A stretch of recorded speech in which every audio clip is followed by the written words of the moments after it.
यहाँ पर कितना दिन तक रखोगे? अब धंधे के ऊपर है, धंधा चलेगा तो रहेगा, नहीं तो चला जाएगा। एक गाना गाओ ना मेरे लिए। लल्ला लल्ला लल्ला लगाओ। आप लोग कहाँ से हो? हम लोग सागर जिले के एमपी मध्य प्रदेश। আচ্ছা হাই বন্ধুসকল, মই এতিয়া এনেকুৱা এখন জাগাত উপস্থিত আছোঁ। জাগা মানে কি, মই গোৱালপাৰাতে আছোঁ, কিন্তু গোৱালপাৰাত দেখা গৈছে মানে কিছুমান অসৰী মানুহে ইয়াত মানে বিজনেছ কৰি আছে। ইহঁতে বহুত কষ্ট কৰি বিজনেছ কৰি আছে। মানে ইহঁতে বহুত দূৰৰ পৰা আহিছে, মধ্যপ্ৰদেশ ইউ পি এইসমূহ ঠাইৰ পৰা আহে। তো মোৰ এইফালে চাব পাৰিছে, এইফালে তাম্বু টানাই ৰাখিছে আৰু এইফালে সৰু ল'ৰা ছোৱালী কিছুমান আছে, ইহঁতৰ ভাইও আছে। এই ভাইজনৰ পৰা জানিব চেষ্টা কৰিম যে ইহঁতে ক'ৰ পৰা আহিছে, এনে কি কৰে, কাম কৰে, সেই বিষয়ে জনাই থাকিম আপোনালোকক। এইফালে চাব পাৰে সৰু সৰু ল'ৰা ছোৱালীবিলাক আছে। মানে এই মানুহবিলাকে দা কুঠাৰ এইবিলাক বস্তু বনায় আৰু এইবিলাকে মধ্যপ্ৰদেশৰ পৰা ইয়াত আহি কাম কৰি আছে আৰু চাব চবে কামত বিজি হৈ আছে। আৰু এইফালে কিন্তু সৰু সৰু ল'ৰা ছোৱালী আছে ইহঁতে মানে অনাই বনাই খেলি আছে, কোনে ক'ত বা বহি আছে, কোনে খবৰ লোৱা নাই। খুবেই দুঃখজনক। মই দাদাজনৰ লগত কথা পাতিবলৈ চেষ্টা কৰিম। তো দাদাহঁতে মানে ইমান দূৰৰ পৰা আহিছে, কষ্ট কৰি আহিছে ন। आप लोग कहाँ से हो? हम लोग सागर जिले के एमपी मध्य प्रदेश। अच्छा, आप लोग ये सब बनाते हो ना? हाँ, दाव बोटी कुठार बनाते हैं, छेनी हथौड़ी। अच्छा अच्छा। তো खंती। দাদাজনে কৈছে মানে কুঠাৰ হওক, আপোনাৰ তাৰপিছত খুৰ দা এইবিলাক বনায় আৰু বিক্ৰী কৰে। हाँ, बिक्री करते हैं, बना के लगा लगी बनाते हैं। तो आप लोगों को जो प्राइस का रेंज होते हैं, कहाँ से स्टार्ट होता है? वो सैमन का दाम, हाँ, दाम। वो 300, 400, 200, 150, अच्छा अच्छा। ऐसा अलग अलग दाम रहता 300 है। का बिक जाता है तो उसमें 250 रुपए का लागत फंसाते हैं, तब 300 का बिकता है। তো বাইদেউগৰাকীয়ে কৈছে মানে যদি আপোনালোকে 300 টকা ইহঁতৰ পৰা কিনে তো ইহঁতৰ ইয়াৰ পৰা মানে 50 টকামান লাভ হ'ব। 50 का लाभ होगा, 5 जनों का खर्चा भी पड़ता है, मजदूरी भी हो जाता है। हाँ, बच्चे लोगों को खाने पीने को कपड़ा ओढ़ना लगता, स्वेटर सब लगता है। তো এই বাইদেউ আৰু দাদাসকলৰ কথা শুনি মোৰো দুখ লাগিছে। মানে ইহঁতে ইমান ठंड लगती है, स्वेटर नहीं है। এই ভাইটিজনে কৈ আছে ৰাতি বোলে ইহঁৰ চুৱেটাৰ নাই, মানে ঠাণ্ডাও লাগে। তো কি ক'ম দুখৰ কথা। আপোনালোকে যদি পাৰে তো ইহঁতৰ পৰা কিছুমান বস্তু কিনক, যাতে ইহঁতে দুবেলা দুবটি খাব পাৰে আৰু ল'ৰাসকলকো মানে কিবা দিব পাৰে। तुम स्कूल में पढ़ाई करते हो? स्कूल में नहीं पढ़ाई करते हो? आए हो हमारे गोलपारा पर आए हो, यहाँ पर कितना दिन तक रखोगे? अब धंधे के ऊपर है, धंधा चलेगा तो रहेगा, नहीं तो चला जाएगा। তো ইহঁতৰ মানে পৰিস্থিতি খুবেই দুঃখজনক। মই বাৰু ভিডিঅ'ৰ ডেছক্ৰিপশ্যনত ইহঁতৰ ফোন নম্বৰ দিম, আপোনালোকৰ বস্তু লাগিলে এওঁলোকৰ পৰা ল'ব পাৰে বা কোনো সহায় কৰিব লাগিলে সহায় কৰি দিব পাৰে। এইটো ঠাইতে তেওঁলোকে নিজৰ খাদ্যও বনাব, লগতে কামো কৰিব, ৰাতিও থাকিব।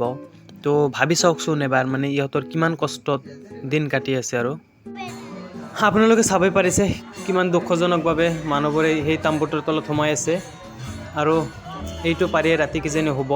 খুবেই দুখ লাগি আছে। আৰু বেবীটোক চাওক, বেবীটোক চাওক।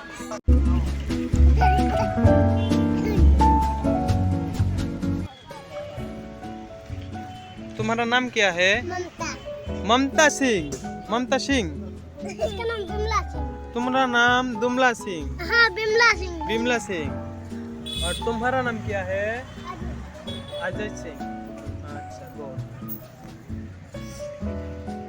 हाय दोस्तों, এই ভিডিঅ'টো মানে মই অলপ দুখ মনেৰে বনাব লগা হৈছে। মানে আপোনালোকে জানেই মোৰ মানে চেনেলটো ব্লগিং চেনেল হয়। আজি মানে ব্লগিং চেনেল হ'লেও মই অলপ পিছিল, মানে মই মামাহঁতৰ ঘৰত আহিলোঁ। তো মামাহঁতৰ ঘৰ আমাৰ ঘৰৰ পৰা বেছি দূৰত নহয়। তো ইহঁতৰ মামাহঁতৰ ঘৰত পূজা আছিল। তো পূজাৰ পিছত ভাইটিৰ পৰা ইয়াৰ চাইকেলটো লৈ মই অলপ ফুৰিব গ'লোঁ গোৱালপাৰা টাউনৰ ফালে।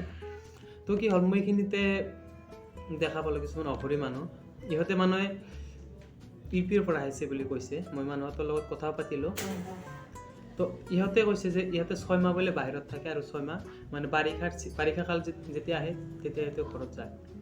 তো ইহঁতৰ যি মানে পৰিৱেশ, ৰাতি ক'ত কটাব বা ল'ৰা ছোৱালীবিলাক চাইতো মোৰ বহুত বেয়া লাগিল মানে অৱস্থা নাই আৰু ল'ৰা ছোৱালীবিলাকৰ ইহঁতৰ মানে এডুকেশ্যন বৰ্তমান যুগত এডুকেশ্যন মেইন কিন্তু হেভি মানে ইহঁতৰ ল'ৰা ছোৱালীবিলাক এডুকেশ্যনৰ পৰা বঞ্চিত হৈছে আৰু এটা বেয়া লাগিল কি ইহঁতৰ ল'ৰা ছোৱালীবিলাকে মোক কৈছিল মই ভিডিঅ' বনাইছিলোঁ ইহঁতে কৈছিল বোলে ইহঁতৰ মানে ঠাণ্ডাৰ দিন পৰিল বহুত ঠাণ্ডা লাগে তো মানে কথাটো এনেকুৱা ধৰণৰ যে ইহঁতে যে ঠাণ্ডাৰ কাপোৰ এযোৰ ল'ব ইহঁতৰ ওচৰত পইচা নাই ইহঁতে বাৰু ভিকাৰী নহয় ইহঁতক ভিকাৰী বুলি কোৱা নাই ইহঁতক ভিকাৰী বুলি নাভাবিব ইহঁতে বিজনেছ কৰে কিন্তু বিজনেছ কৰাৰ মানে ইহঁতৰ ধাৰণাটো অলপ বেলেগ চ' ইহঁতক ভিকাৰী বুলি নাভাবিব ইহঁতে বিজনেছ কৰে আপোনাৰ ধৰক দা কুঠাৰ এইবিলাক বস্তু এওঁলোকে বনায় লুৰে বনাই লগে লগে বনাই আপোনাক তৈয়াৰ কৰি দিব তাৰ বিনিময়ত বাৰু ইহঁতক পইচা ল'ব তো মই মানে আপোনালোকক এইখিনি ৰিকুৱেষ্ট কৰিছোঁ যদি পাৰে মানুহবিলাকক অলপ সহায় কৰক সহায় মানে এনেকুৱা সহায় নহয় যে আপোনালোকে ইয়াক ডনেশ্যন দিব কোৱা নাই মই কথা পতাত কৈছে ইহঁতে যে আপোনাৰ ভিডিঅ' চাই কোনোবাই আহিব নেকি আগবাঢ়ি মই কৈছোঁ চাওক মোৰ চেনেলটো ইমান ডাঙৰ নহয় যে কিমান মানুহে চাব ময়ো নাজানো যদি ভাগ্যত থাকে আহিব পাৰে মোৰ ভিডিঅ' চোৱা মানুহ ধৰক থাকিব পাৰে কোনোবা এনেকুৱা সৎ হৃদয়বান লোক তো আপোনালোকে যদি পাৰে ইহঁতক পইচা দিব নালাগে জাষ্ট ইহঁতৰ পৰা বস্তু কিনক দা এটা লাগিছে কিনি লওক কুঠাৰ এডাল লাগিছে ইহঁতৰ পৰা কিনক দোকানৰ পৰাও কিনিব পাৰে কিন্তু চাওক দোকানতকে ইহঁতে কম দামত দিব কাৰণ ইহঁতে নিজে তৈয়াৰ কৰিছে ন ইহঁতে নিজে তৈয়াৰ কৰাৰ বাবে দামটো কমত দিব পাৰিব আৰু ইহঁতৰ ঘৰ ভাড়াও নালাগে ইহঁতে এনেকুৱা জুপুৰিত থাকে আপুনি জুপুৰি আমি দেখা পাইছে এনেকুৱা জুপুৰিত থাকে তো যদি পাৰে অলপ সহায় কৰক সেইখিনি আৰু তো বহুতে ভাবিব পাৰে যে মই ইহঁতক প্ৰমোশ্যন কৰি আছো নেকি চাওক এইটো কোনো প্ৰমোশ্যনেল ভিডিঅ' নহয় কাৰণ ইহঁতক কি প্ৰমোশ্যন কৰিব কওক ইহঁতক কি প্ৰমোশ্যন কৰিম মই বা মোৰ মোৰ চেনেলত সেনেকুৱা নহয় যে মই কাকো প্ৰমোশ্যন কৰিম আৰু মোৰ ভিডিঅ' কিমানজনে চাই মই জানো 100 পৰা 150 মান ভিউ আহে তো এইটো প্ৰমোশ্যনেল ভিডিঅ' নহয় যদি মানুহ এজনে উচিত শিক্ষাৰে শিক্ষিত নহয় তেতিয়াহ'লে সেই মানুহসকলে মানে ভৱিষ্যতত মানে দেশৰ কূটনৈতিকমূলক কামসমূহত নিয়োজিত হোৱা দেখা যায় চ' মই বেছি নকওঁ আৰু হেৰিও লাগিছে আৰু বেয়াও লাগে তো আপোনালোকে চাগে বহুতে বেয়া পাব মই এনেকুৱা ধৰণৰ ভিডিঅ' বনোৱাৰ বাবে তো একদম চৰি ইয়াৰ বাবে আপোনালোকে যাতে মন বেয়া কৰি নাথাকে